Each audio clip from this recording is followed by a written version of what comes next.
Welcome to the Genius Factory. Enjoy the video. In this video, I will show how to get Roblox Studio. First, navigate to the official Roblox website using your preferred web browser. You'll need to log into your existing Roblox account, or if you're new, take a moment to create one. Once logged in, simply choose any game on the platform and click the Edit button. This action will automatically initiate the download of the Roblox Studio installer, typically a small file of about 100 megabytes, preparing you for the next step.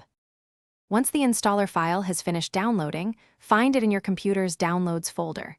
It's usually named something like Roblox Studio Installer. EXE. Double-click this file to launch the installation wizard.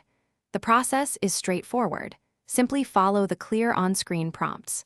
You'll need to accept the terms and conditions, and the installation will typically complete within a few minutes, depending on your system's speed. This step ensures all necessary files are placed correctly on your computer.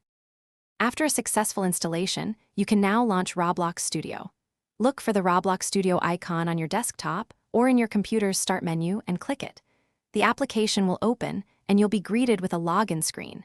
Here, you'll need to enter the exact same username and password that you use for your regular Roblox account. This ensures your creations are linked to your profile. Once logged in, you're ready to explore the powerful tools available. With Roblox Studio open and you logged in, it's time to create your first project.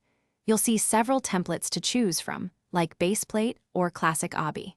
Select one that sparks your interest to begin. Take a moment to familiarize yourself with the interface. There are many powerful tools for building and scripting.